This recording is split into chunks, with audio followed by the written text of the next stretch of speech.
Hi everyone, yes, welcome back to another episode of the Celtic View Podcast, your home of all things Celtic, and it's been another successful week for the Celtic side, with the first team now just one game away from getting their hands on the Scottish Premiership title, and it was another successful weekend for the women's team. And with me as always to look back on the weekend's action is our Celtic View editor Paul Cuddy. Paul, how was your weekend? Did you enjoy it?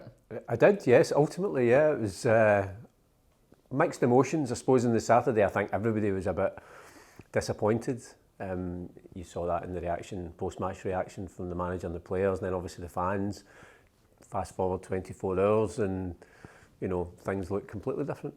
It was quite an enjoyable Sunday, wasn't it?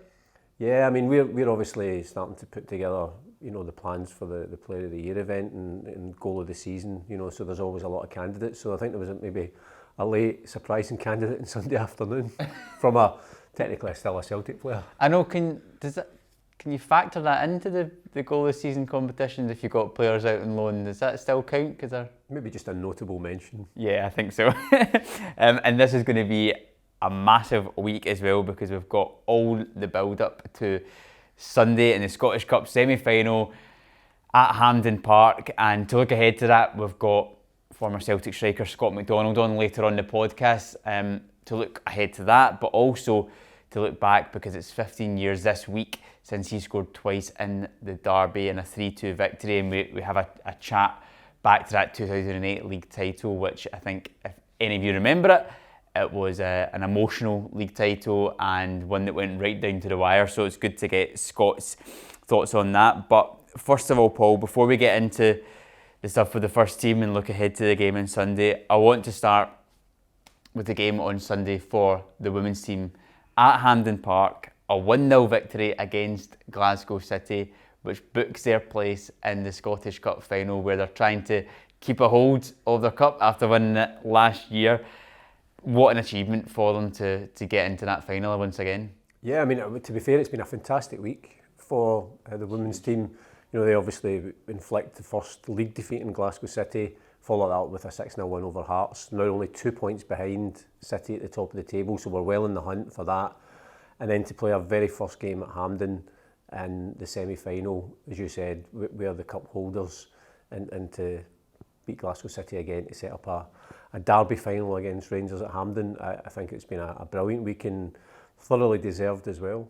Yeah, I mean, as you mentioned, the team in the last week or so have really kind of kicked on to another level, it seems, and we saw that last year in the runs to win both cup competitions, that in these one-off games against Glasgow City and against Rangers, the team can more than match them, they can more than hold their own, and most of the time defeated them.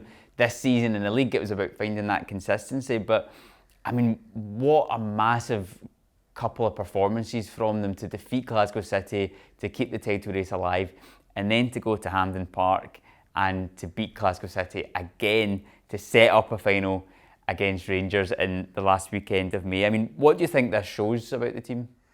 I mean, to be fair, I think that this season, and even last season, there's very little to choose between the top three sides. So all the games seem to be really tight. So, you know, there's small margins. And I think going into the game last weekend, the team knew that it was a must-win game if they wanted to have any chance of winning the title, which they did. They played really well, thoroughly deserved the 4-2 win.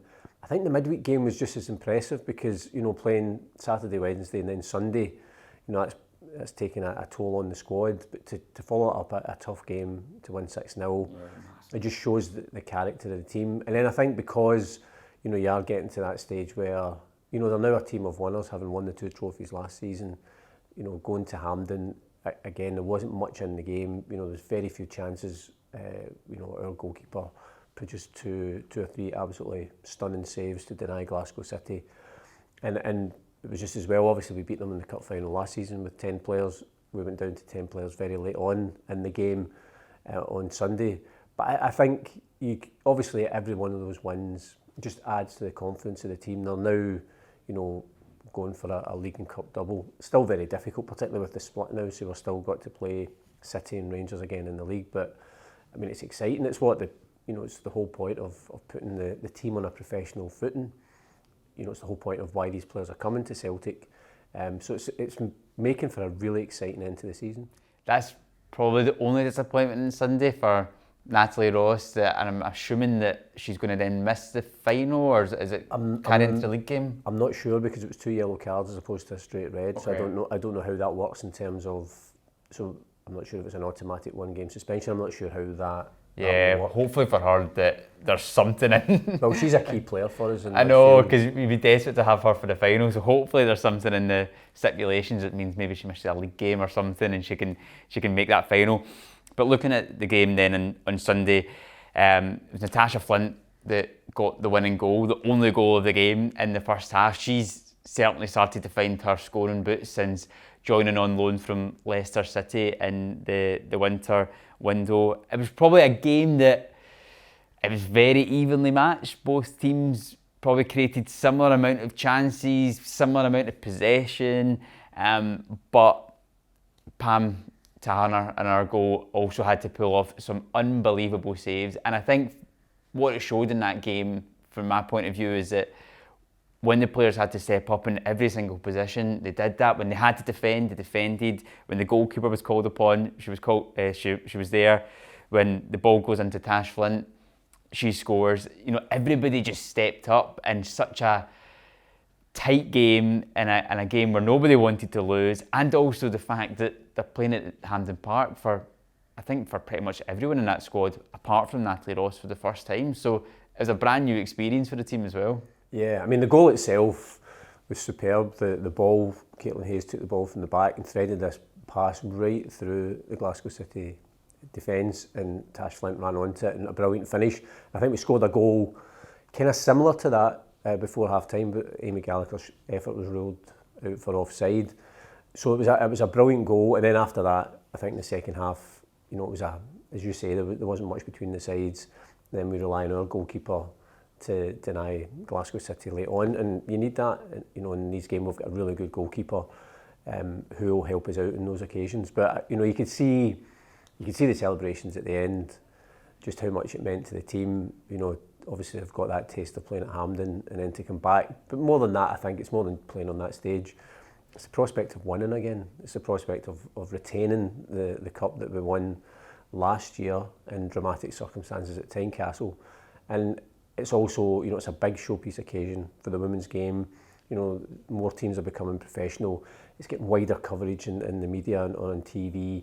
And you've got a big Glasgow derby that you hope that weekend that there's going to be a lot of fans there, you know, a big attendance for a big game, which is a great experience for the players and the chance to hold a trophy aloft at Hampden. Yeah, definitely. I mean, the final, I think it's the 28th of May, so it's the Sunday.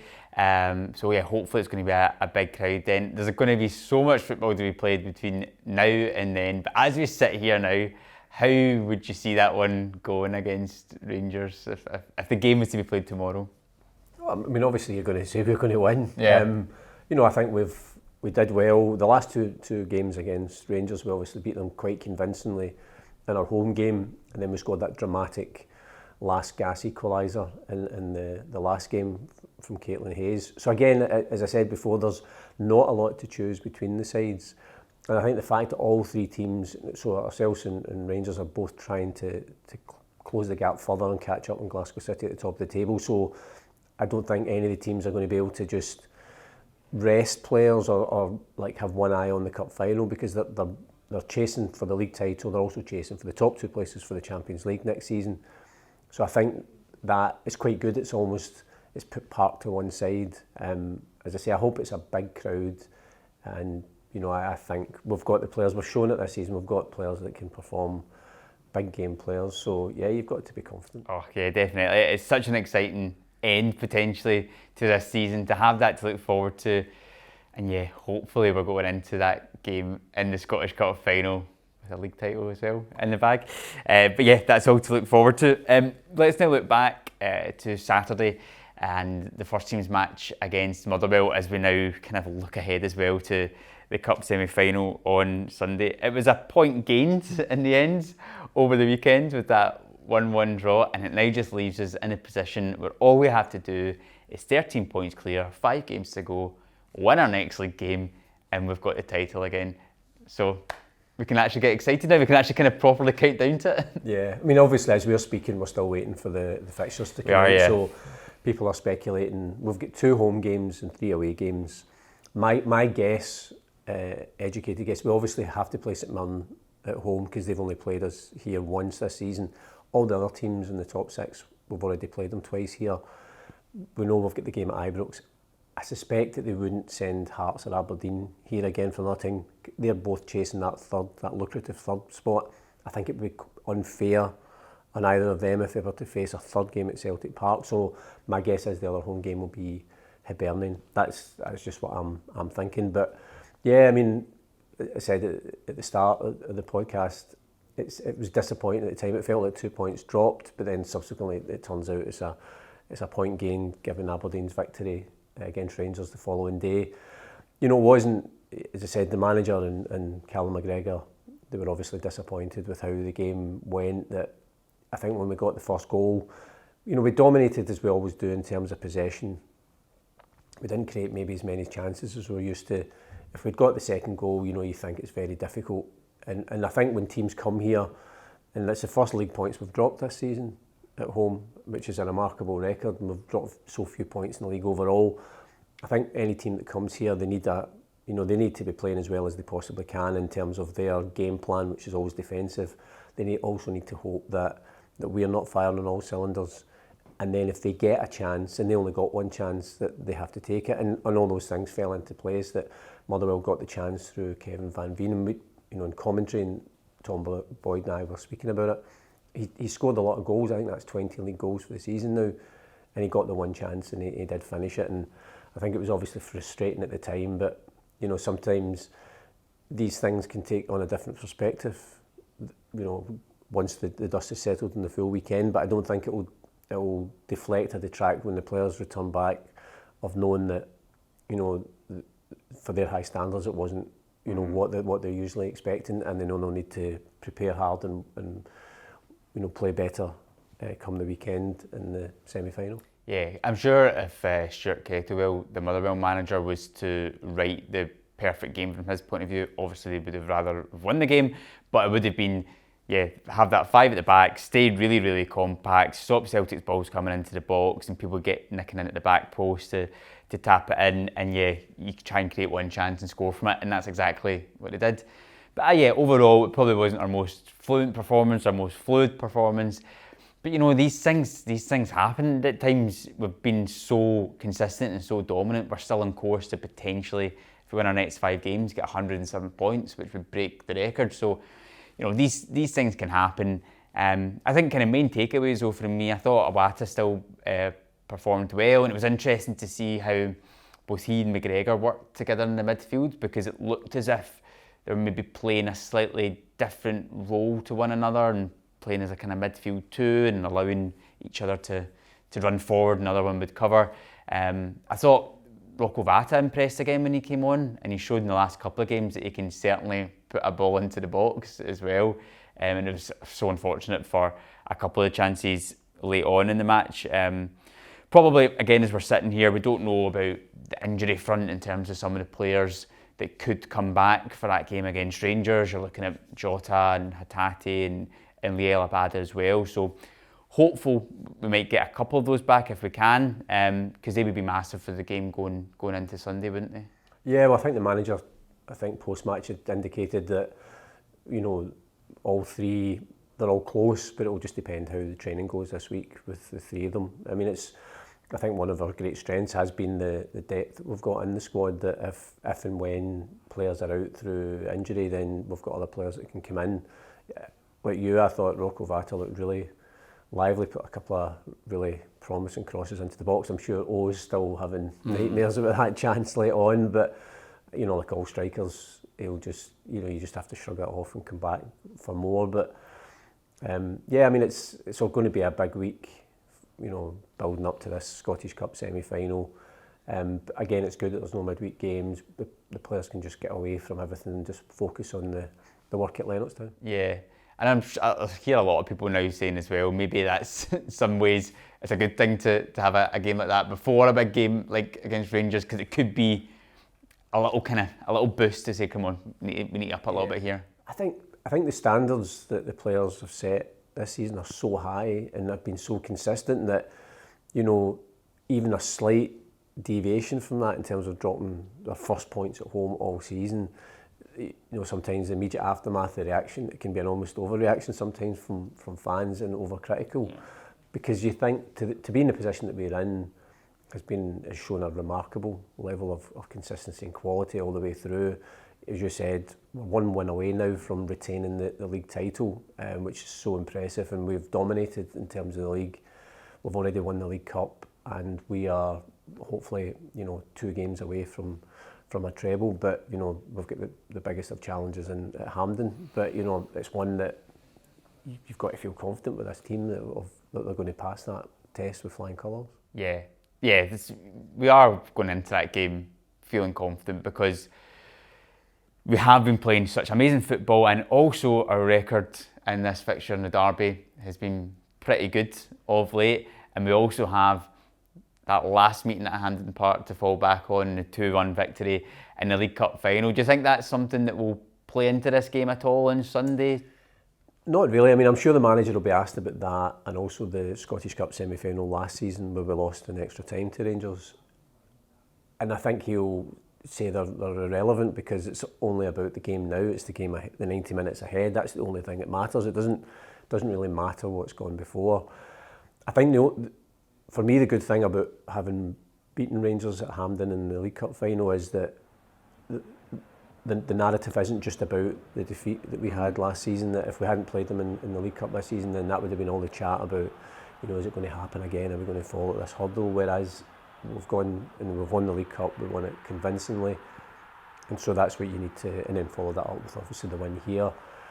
You know, it's always our hardest game. They are our toughest opponents. You know, they are our nearest challengers in the league. So, you know, they will probably, in similar way that I suppose we looked at the game after the weekend, to your point, and saying, well, maybe it's better to get one of those games out of the way before the big game. I'm sure that will be the narrative from them, having lost at Pittodrie. Like, that's, you know, they know they need to do better and bounce back. So, you know, I think any time we think about it this week, the nerves are going to be jangling. Yeah. Do you think it's going to be a tight game? I mean, I hope not. No, of course not. I hope it's... But history always kind of shows, I feel, particularly the games at Hampden, apart from that little period under Brendan Rodgers where we won 4-0, the games always just seem to be quite tight affairs. Maybe not in terms of who's dominating, but in terms of the scoreline. And, you know, we saw that in the game in the League Cup final as well, where we're 2-0 up and you feel like you're cruising. Kind of the same though in the semi-final last year. We're 1-0 up, we then hit the bar, you're thinking you score that, you win the game, and then you probably go on and win a treble last season. And these games can just switch on just the smallest of little moments. But you still are really, really confident probably going into it, even if it might be a tight contest. I don't know. Yeah. I don't know how it's going to go. Yeah, you hope. I mean, you obviously hope that we absolutely cruise to victory. But to your point, I think it's, you know, less likely, especially in a derby game, and a game of that magnitude, that, you know, it can be quite close. But I think like everybody, as long as at the end of the game we're in the final, you know, it's a bit like the League Cup final that we won when Chris Julian scored. We kind of took a bit of a battering, and Fraser Forster had the game of his life. You know, nobody's sitting back after that game going, "Oh, that was terrible." We were really second best for much of the game. It's all, you know, in these games, especially for fans, it's all about winning. You know, how you win. You want to win in the best possible way, but as long as you win and you're in the final, that's the biggest thing. And I think for the motivation, and I'm sure it'll be the same for Rangers as well, is that, you know, you're going to be playing Inverness, Calais or Falkirk. Now, but, you know, that's with no disrespect to them, that, you know, Celtic or Rangers playing either of those teams, you're going to be overwhelming favourites at Hampden. So that's the real incentive as well of, you know, especially, you know, if we can get there and we've got a game against, you know, an opponent that will be overwhelming favourites to secure the treble, but we just need to make sure we're there. But I think our squad now has a lot of experience in this game, because when you do look back to that semi-final last year in the Scottish Cup, I mean, it's the team not completely different, but there's a lot of changes in it this season compared to last season. But also, that game was the first experience for so many of the guys that we signed in that January in a derby match at Hampden Park. For think of O'Reilly and Maeda and Hatate, different people like that. All those players and the ones who've since signed in the summer and then the last January window there as well, all have experience in the derby matches. They've all got experience of winning in the derby at Hampden as well. So I think that as much as I know the manager's going to say that they are irrelevant, but probably it does have a bit of an impact where the players go into these games and they know what to expect and they know how to get through it. They've got experiences of winning and unfortunately losing for some of them as well. So I think that's only going to benefit. And the fact you've got Kyogo scoring 5 in the last 3, and I'm sure he'll be desperate to maybe get a hat-trick this time around or something. Yeah, that'd be nice, yeah. And also to get his 50th goal for Celtic in Celtic colours. I think there was a period of time where I'm not sure if people, like fans, enjoyed going to Hampden because we had really mixed fortunes there, and I think that changed, you know, certainly in the kind of quadruple treble era. Brendan Rodgers there was a shift in our good fortune, but also I think in our attitude to playing there, and that kind of mirrored what the fans started to think, and I think that's just continued, that, you know, you go there used to seeing us winning and confident that we can do it, but as I say, I think the players this week will, you know, they'll probably be reminded that, you know, you have to play your best in these games to win. But it's just another occasion again. I think we've said it every week. If we turn up and play to our best football, then we'll win the game. Because when you look through the teams, we're stronger in every position, and we know the level of football that we can play at.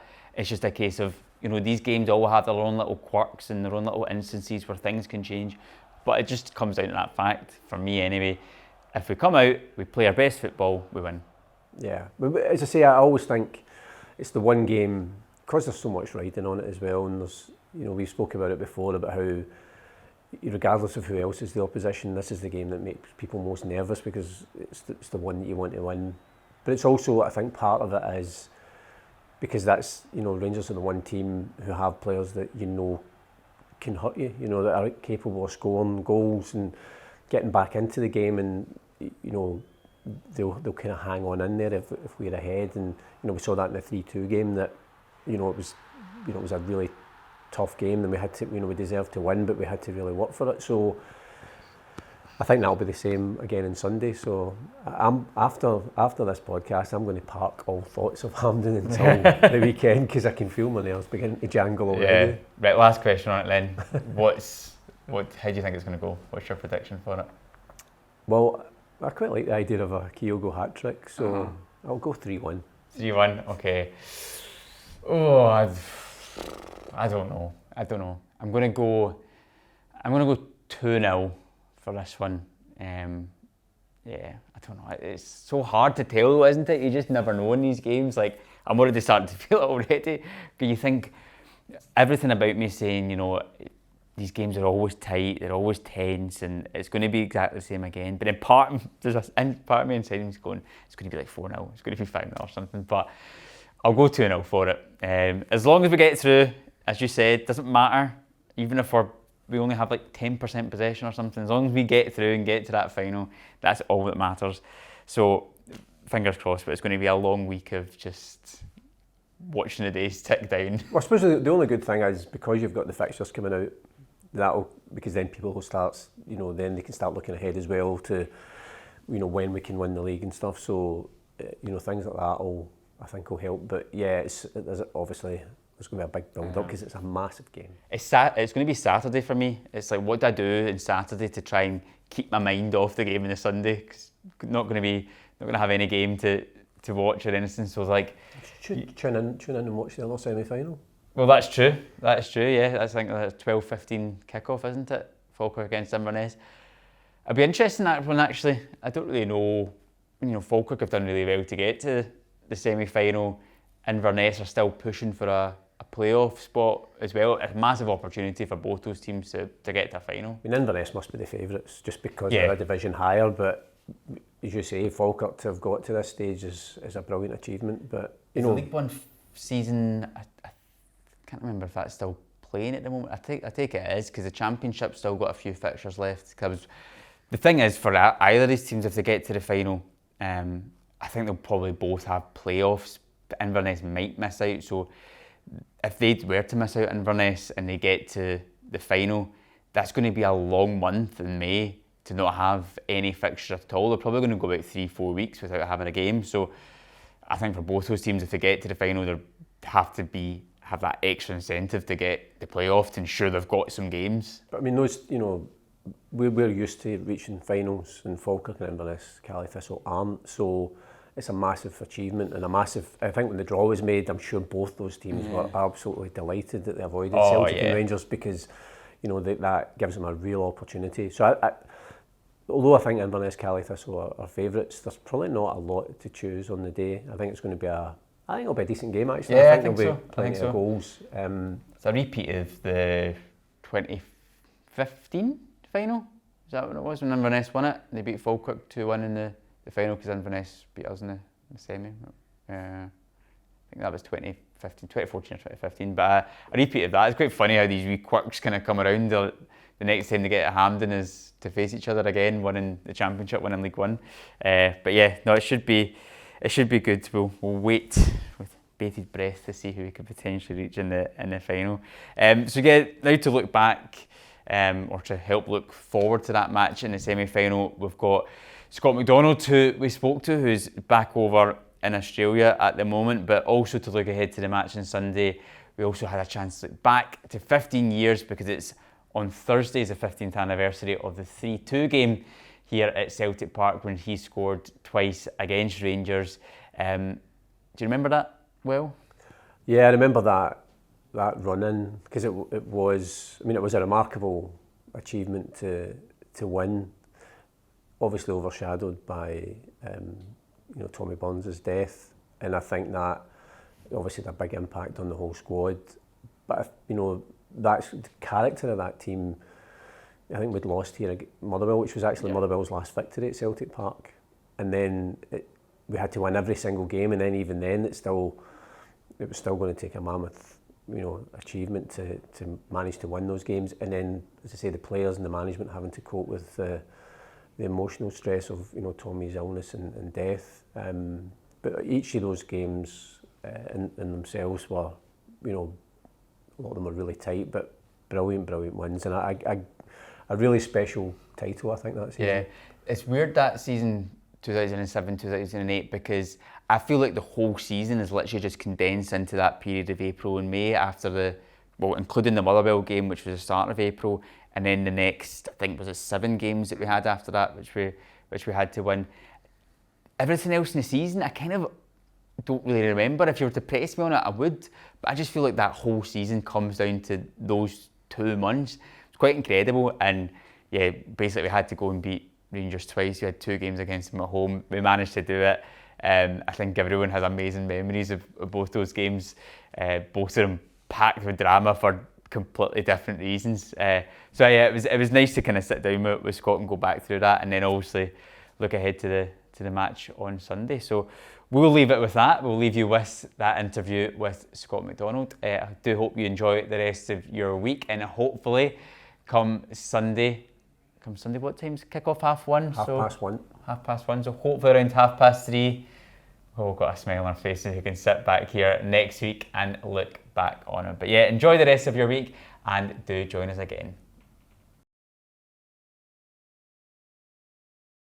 Yeah, absolutely delighted to say that we've got Scott McDonald on the podcast this week to look ahead to this big fixture against Rangers in the Scottish Cup semi-final, but also to look back on his own memories of the Derby fixture, because can you believe it? It's been 15 years this week on the 27th of April on Thursday since the 3-2 game back in 2008 where Scott scored twice in a game that was so crucial to winning the league title.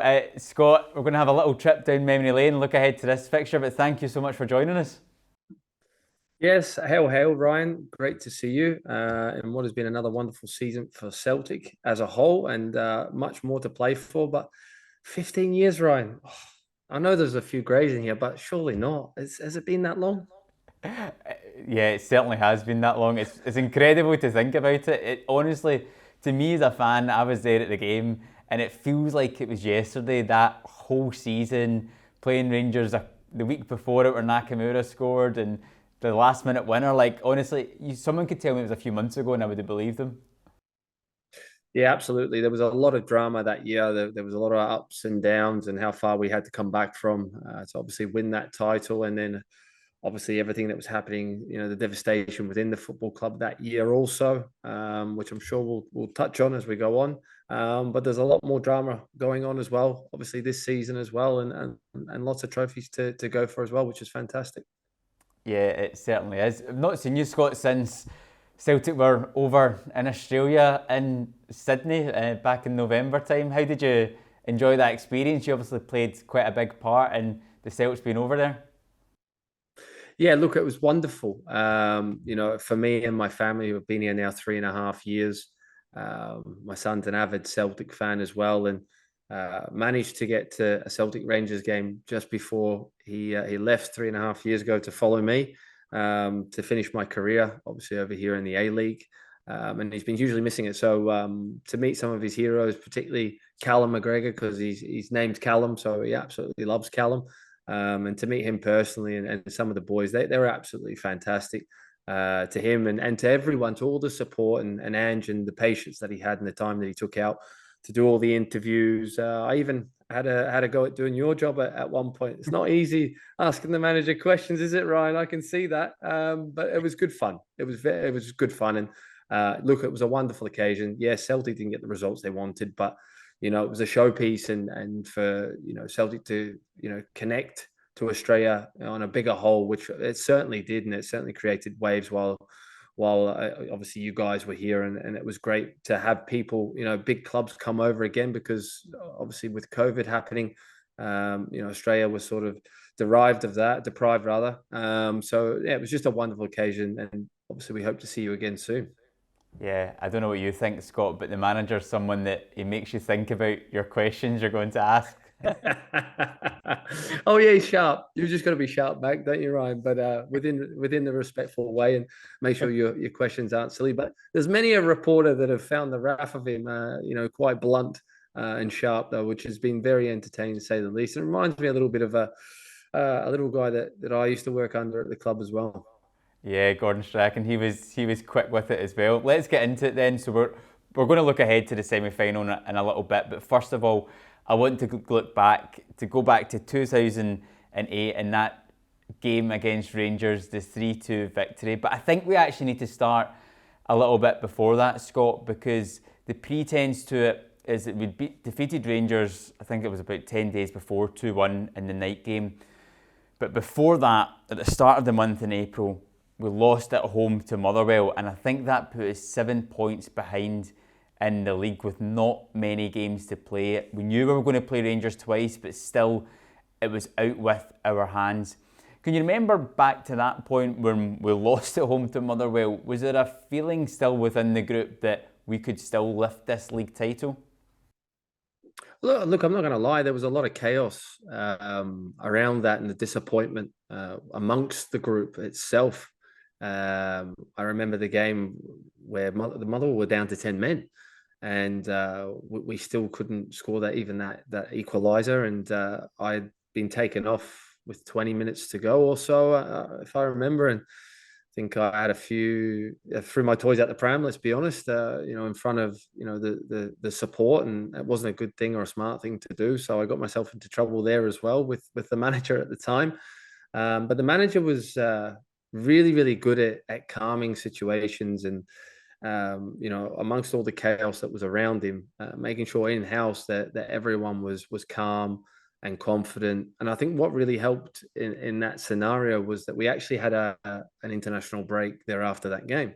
So we had 2 weeks to jump on to the next game. So everyone was able to get away. I can remember it vividly because I actually went to Rome. I went to Rome with my now wife. We visited the Vatican. This sounds corny as hell, but yeah, there might have been a couple of little prayers in there. I mean, being my first season and wanting to do so well and desperate for the club, with my history and everything, but you're wanting to put that to bed and make sure that we could do something special. It wasn't about me. I'd had a good season up to that point, but it's nothing without, winning things at Celtic Football Club as a whole, as a team, and putting your stamp on it. So to come back from that, I think we had 7 games left. We were so far behind Rangers, but it was one game at a time. Just keep chipping away. We knew if we could, win those other games, we had Rangers to play twice. And you talked about how pivotal I think the first game was there, winning that 2-1 in such dramatic scenes as well at the end of that game, winning with the last kick of the game pretty much. The ball comes to the back stick and managed to get it back in there for Jan to score the winner, which was a wonderful feeling because I'd missed the penalty. We're going to build up to the next game. So I missed the penalty in that game, which was horrific for me for about 5 minutes, didn't know where I was for about 5 minutes. You could have dug a hole, 12 foot deep, never mind 6 at that point, thinking, oh God, I've lost it. Here we go. But managed to dig back out the hole and get the victory on the night. And we got momentum. We just gained that momentum. And I think that first victory gave us confidence that, with Rangers coming back to Celtic Park again, that, we were confident going into that game.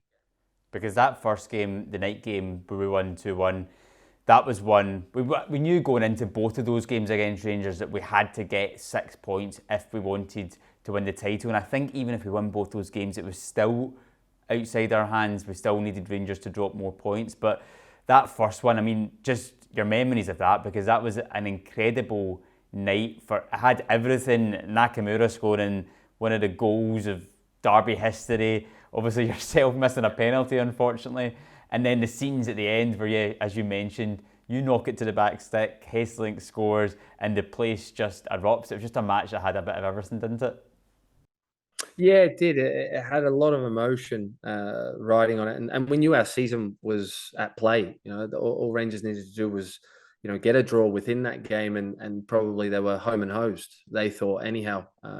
We knew obviously there was many games to go, and they had many games as well out with the league.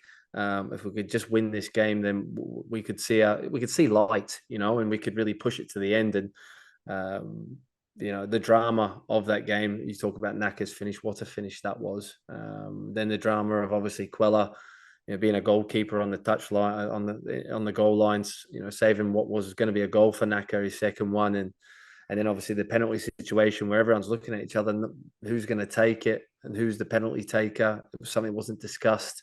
Took it, missed it. One of those things. You line it up, and McGregor makes the save. He does his ankle at the same time, so he has to miss out for the rest of the season, more or less. But then we get the winner at the end of the game, which was wonderful, and that was key to us all season. As much as we dropped points at certain games, but we went to the very end. There was a lot of drama in that season in terms of the Champions League last minute goals as well, and in a few other league games as well. So we were a team that always believed, you could say a little bit like this one, going to the end all the time. Celtic teams have always had that history of doing so, and we were certainly no different. So then after that, we defeated Aberdeen 1-0 at home. Samaras scored, which then leads us up to the second derby in quick succession. What was the feeling like going into that one? Because we knew again that we had to get 3 points, but were this team more full of confidence going into it, on the back of defeating Rangers just about 10 days prior? Yeah, absolutely. Like I said, I think momentum was building at that point, and the confidence was there. And like I didn't mention, obviously in the first game as well, obviously Barry Robson, who scores a winner in this game, laid the foundations within the first couple of minutes of that game. He put a really hard tackle on Christian Daly at the time, and it was sort of made everyone wake up and go, right, we've got to get into them. And it just, the fans become electric in that moment as well. And just that one little thing can just switch everything. And that certainly was a pivotal moment when you look back at it. And we really got in and around them. And this game itself had everything, didn't it? It was so topsy-turvy. The VARs around probably don't score the first one now. But at that time, it wasn't. So it's a goal's a goal, as they say. And look, that was that partnership again. Me and Jan just seemed to hit it off from the word go that season. And I think we scored 50 odd goals between us. So it was a really, really good partnership, little and large, which was something that I was always successful with, and I really enjoyed my time with him. And it was him who knocked it down on that occasion to get the opener. And then, you think we can drive on from there and sort of try and get the second one, and Rangers come back and hit us with 2 goals in quick succession, and all of a sudden we see ourselves 2-1 down in the first, I think, 20-30 minutes of the game. Yeah. What was the manager then, like Gordon Strachan, if you were particularly in the lead up to those types of matches, and again on the back of having just defeated Rangers, did he do anything differently, or was he quite a calming influence in the changing room in those types of moments? Yeah, calming in terms of, motivational as well. Look, the thing is, you didn't get to see behind the scenes types of things like you do now, but nothing too dissimilar to what Andrew's like in terms of his speeches at times, and motivation, and who you do it for, and what it's all about, and what it means to the people, and your families itself, and all the sacrifices that they've had to make. That's the reason you're here. And just hitting the notes right. Tactics were one thing, and we made sure that we got certain things right of what we needed to. But when you play each other that often, and all the players, you know what's coming. You watch enough of them as well, and vice versa, to know, what it's going to be like on the day, and what their threats are, and you've just got to be better than them on the day. Things were very evenly matched on those occasions as well. Both teams had a lot of quality within them, and you had to make sure that you hit the ground running, and you could put your stamp on it as a team and as an individual as well, and try and make those moments count. Describe to us what it's like, Scott, to score in a derby match, because you mentioned you put us 1-0 in front after missing a penalty as well. I'm sure that was maybe in your mind a little bit, the relief of then actually scoring a goal. Yeah, absolutely, because till that point I hadn't scored against Rangers, so it was a huge relief. It was the one that opened the gates for me.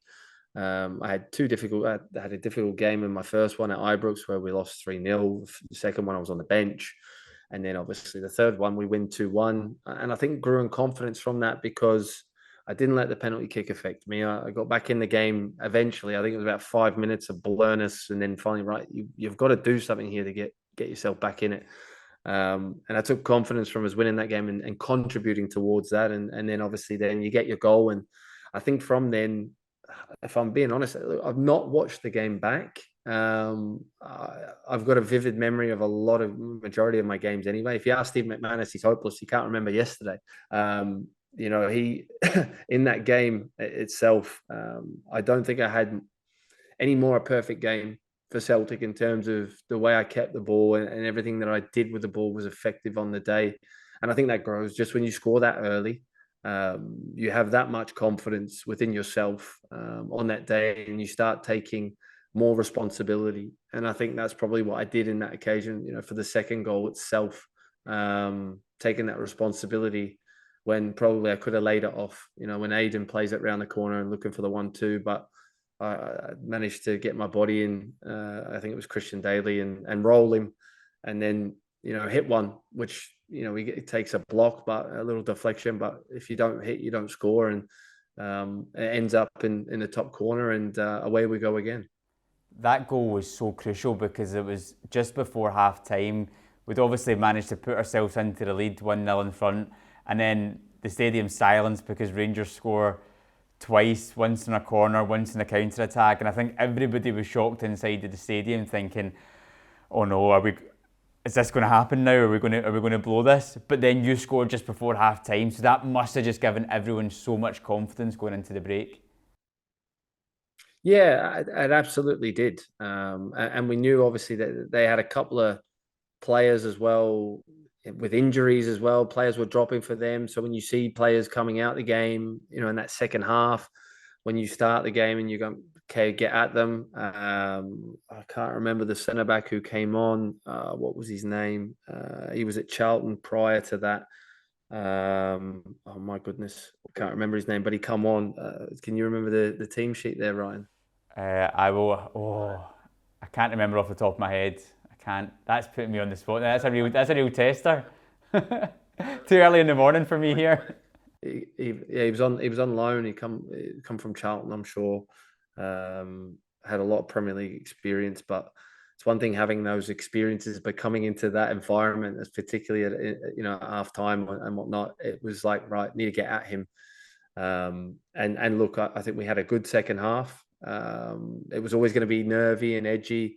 The longer it went, Rangers were going to sit back a little bit more as well and soak it up because they know a draw's enough for them, to probably see it out. They're confident in seeing out the rest of the season and winning every game. We knew we had to win the game. And we just kept going. One of the key components of that success at that time, I think we finally found the team that we played consistently at the end of that season. So much so that Scott Brown, who signed that season as well, who was pivotal at the start of the season, couldn't actually get in the team with Barry and Paul Hartley, who had teamed up and had a wonderful partnership in those moments to the back end of the season. He had Naka and obviously Aidan on either side as well, and the back four was sort of set with Andy Hinkle coming in the January window as well, with Nails on the other side, and then Caldwell and McManus, who were the two centre halves at that time. John Kennedy had actually got injured, I think, prior to that earlier in the season as well. But we'd finally found the formula that was working for us, and Sammy was contributing off the bench more times than not also. But yeah, look, it was just a great team performance on the day, and that whole effort going into those 7 or 8 games that we had at the back end of the season. And then the chance comes with the ball over the top. I can't remember who headed it, but I knew I was in front of Kirk Broadfoot. And one thing that I always say to centre forwards is that obviously you're in a good position, but if you're not 100% sure and there's contact to be made, make sure you take the contact, at that moment. And there was no one better at it than Henrik Larsson, Ryan, who, at times you can go back to replays of him against Lorenzo Amoruso, and he would slow down as he got into the box. If he wasn't gonna get his shot off, he would slow down at that right moment where the centre half's panicking, and he would rush into the back of him, and he would take the contact, and it's a dead set pen. And that was one of those moments where you get your body in line with the ball, and you can see he's sprinting full pelt. And you've still got a lot to do because the ball's, I'm only a wee guy, so the ball's up at my neck somewhere. And I just had to get my body in the way. And sure enough, he rugby tackled me to the floor, and we get the penalty to go and make it 3-2. I just Googled it. It's Abdoulaye Faye, who came on for Rangers, played for Charlton. I can't take any credit for that, but there we go. Was that right? Was it Charlton as well? Was that right? It was Charlton, yeah, you're correct. Yeah, so good knowledge. So you said though in the first game against Rangers, penalties is something that we didn't work on. I take it in training before this one, we had a designated penalty taker in Barry Robson, and that was something that was worked on. Oh, Barry being Barry, it's like, oh, you're all hopeless. I'm brilliant. I'm the man. I don't even know why I wasn't here earlier than 6 months ago. I should have been here 2.5 years ago. What a character Barry is, and I'm so delighted for Barry. He's doing so well, and works through the ranks at Aberdeen, and I think he's going to be a wonderful manager. He was a wonderful player for us, and come in and really gave us a lift when we needed it. And he was wonderful for the whole period. Lucky to play with him at Middlesbrough, where he got even better with age. Can you believe? I hope he doesn't listen to this because his head's already big enough. But when the big moments came, he wasn't afraid to take them. And look, I'd missed the one before that, and I remember after the game, everyone going, "Why did you not take it? You would have been the first." Obviously, Dembele took it in the end in terms of getting that hat trick, which lasted for so many years in a Celtic Rangers game. And I had the opportunity to do that and get, my name in the history books, but my name was in it anyway. If we could win the league, that was more important than only individual things and missing the penalty the 10 days before it. I was very, very happy and delighted to get it and let Barry do the rest. And he done it brilliantly. And we took the lead from there. I mean, it's incredible. You think of the pressure that the team was under as players, that you knew you had to win both of those games. Otherwise, the league was over, and you managed to do it. I imagine then after that full-time whistle in the 3-2 game, you must have just known as a group, we are going on to win this title here. And as well, all the emotion that then followed with the sad passing of Tommy Burns when we lifted the title at Tannadice, the emotions of it all. I mean, just the whole power of that kind of last couple of months of the season. Is that something that drew you over the line? Yeah, absolutely. I mean, there was so many. Like you said, it was so emotional. It was a roller coaster emotional. God, it was like 7, 8 weeks, but it felt like a whole year of work, in that moment. And obviously the sad passing of Tommy and what he meant to the football club, but just not just the football, but the team itself and how pivotal he was to the team in that moment before obviously taking ill and not being able to be a part of it. Then Neil Lennon coming in and doing his role as well and trying to, get the boys going. He was wonderful as well and did a fantastic job. But yeah, it was an amazing moment, and obviously going to Tannadice and winning it on what was like a Thursday night, which was weird in itself as well, and the whole build up to that game and staying in Carnoustie and not getting a wink of sleep the whole day that we were up there. It was just kind of crazy, and it was one of those games that you don't remember much about it, but you just wanted the full 90 minutes to get done and get out of there and just win. Please, can we win? Like, doesn't matter who gets the goal or whatever. Doesn't matter if we play rubbish. We just need a win because we know if we win the league. And it was just more a relief than an enjoyment at that point. But we certainly enjoyed the moment thereafter, that's for sure. Yeah, well, let's have a look now, Scott, to this weekend. We've looked back in your own derby victory, and everybody will be hoping for another one this weekend. What do you make of this semi-final? Celtic are going into it and playing some unbelievable football, and the record in the derby this season and under the manager pretty much in general has been incredible as well. So what's your feeling for it? Yeah, look, it's been wonderful, and if there's one team that's going to be full of confidence going into this and belief, it's going to be us. It's going to be Celtic because of, like you said, previous results, and since their new manager's come, into the football club as well, he's not managed to turn Celtic over or Ange over at the moment. They've got closer. They are competing a lot more. They're pressing a lot higher than what they were previous, which is causing a bit more trouble for Celtic in terms of their build up and their patterns. Look, I think the last game that Celtic played, it was all about getting the victory and getting the points. And yes, there may have been a little bit of nerve within that, but Celtic still dominated that game, even though they didn't play particularly at their highest or their potential. Their possession stats were through the roof, and once the opportunities presented themselves, they took them. And with that man, Kyogo up top and his goal record this season, he's been absolutely wonderful and a real worry for any team. And I certainly know which team I'd like to be lining up for this weekend. That's for certain. Look, being at Hampden, it makes it a little bit more even. Obviously, both sets of fans having 50-50 there as well. As a whole, look, I think it's 1-1, isn't it, in terms of those Hampden showdowns in the last year as well. But look, Celtic, if they play to their potential like we've seen, and if they can dominate the game early, get on the ball and move through Callum, it could be a wonderful day once again. How did you find those Hampden experiences, Scott, compared to playing at Celtic Park or at Ibrox? Was there a different feel to it when you were going into those?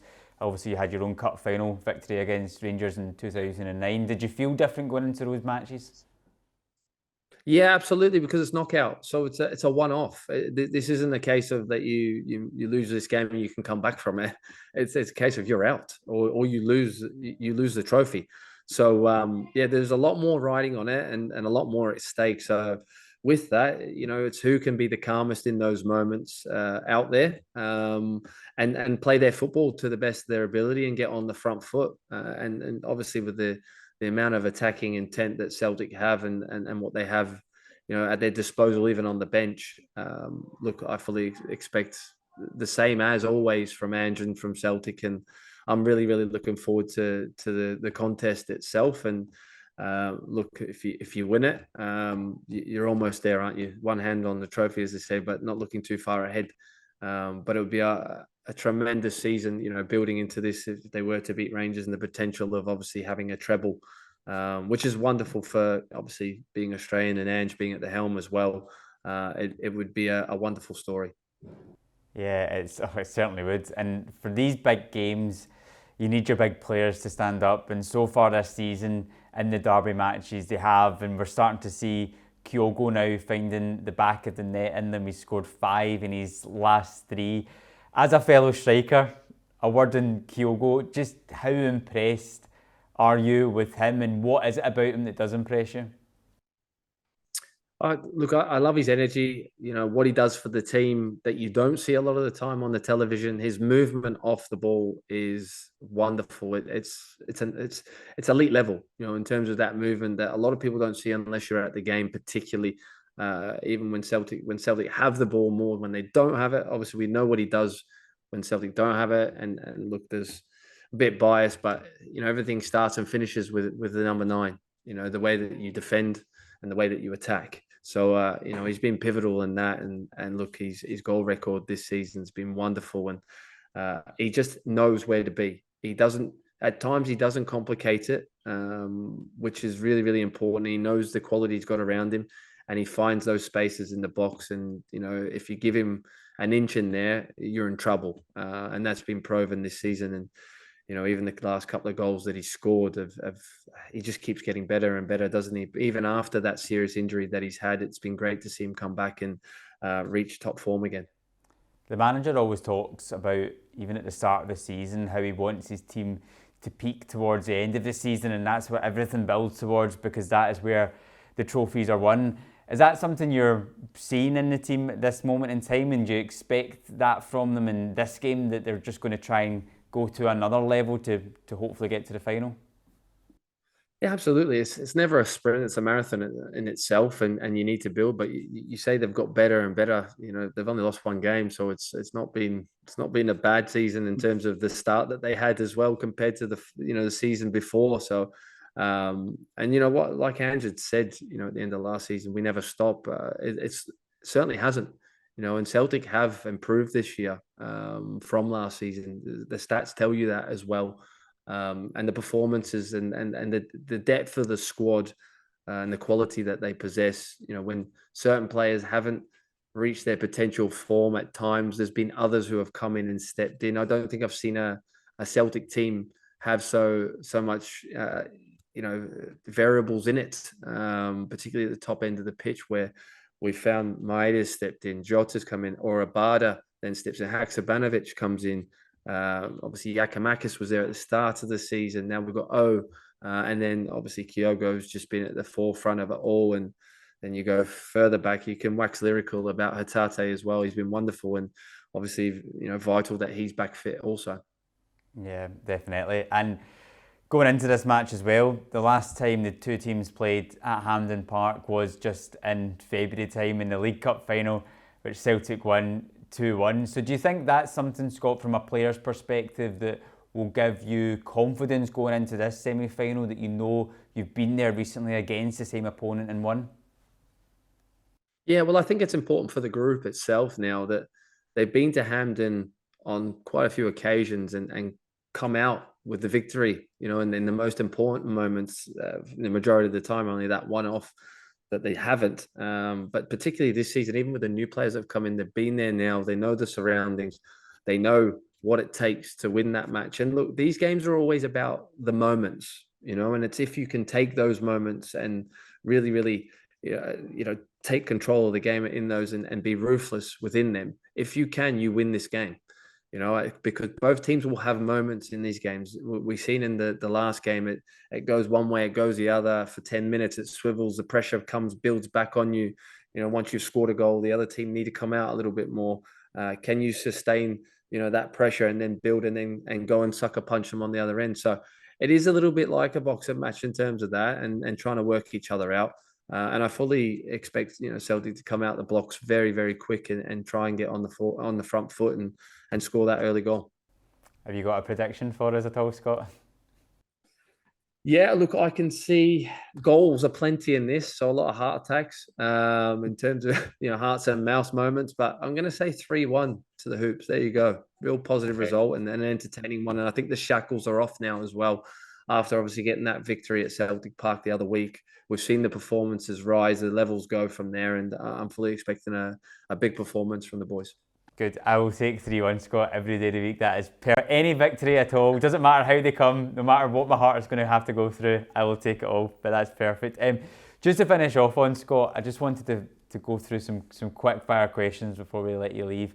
Yep. Just because we're sticking with that theme of 2008 from 15 years ago, so some questions about your teammates, some questions about some derby memories and things as well. So we'll rattle through a few of them at the moment. Yep. So if you think back to your team in 2008, was it a teammate that was the biggest prankster or joker or the funniest in the team?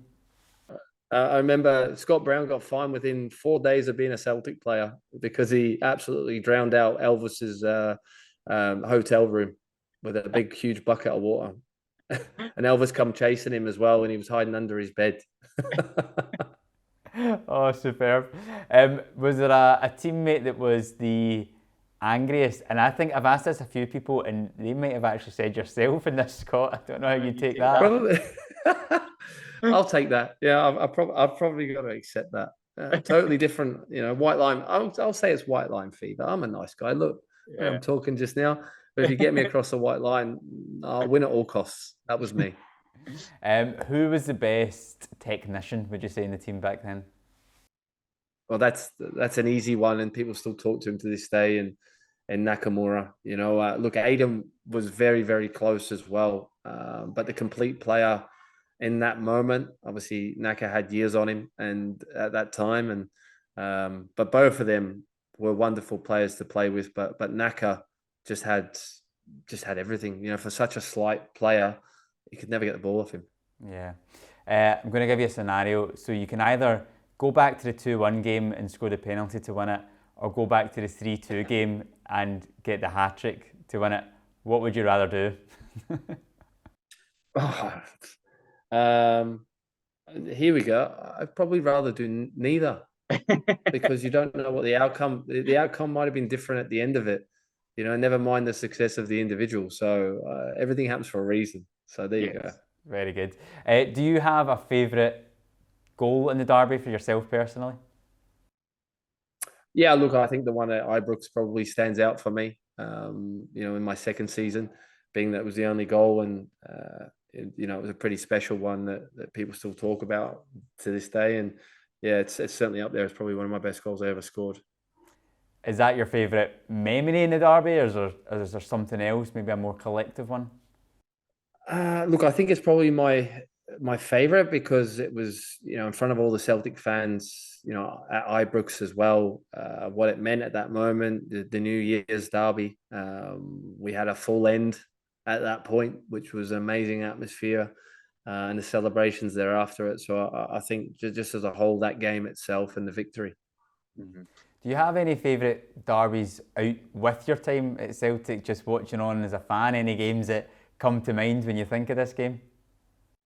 Yeah, the 6-2 or 6-3 was it? The one where obviously Henrik nutmegs Amoruso and then dinks Kloss in the goal. Obviously Sutton scoring after about 30 seconds, if it was that. In that game as well, his first game for Celtic. That really stands out. I remember I was in my digs at the time as a YTS at Southampton watching that game. We had a couple of young Irish boys over on trial as well, and I don't think the digs really knew what the hell was going on because everyone, the house almost fell over at that point, celebrating every goal that went in that day. It was madness. Brilliant. And I take it then for yourself, I know you're quite far ahead as time difference wise, but will you get to watch this one on Sunday when it comes around? Yeah, absolutely. We watch all these ones no matter what the time is. I enjoyed the last one. I actually went out with a couple of friends for that. I usually stay in to watch them. I bumped into a couple of blue jerseys on the way out, which was interesting. But anytime we come away smiling, it's always a good night. Yeah, no, hopefully, Scott, we've got another victory to talk about when the game's done on Sunday and we're into another final. But for now, thank you so much, Scott, for taking the time out to go back to 2008. Again, I'm the same as you. I cannot believe that is 15 years ago. But also to look ahead to this one as well. So thank you so much, and hopefully we're all cheering come Sunday. Absolutely. Thanks for having me as well. And here's hoping to a treble.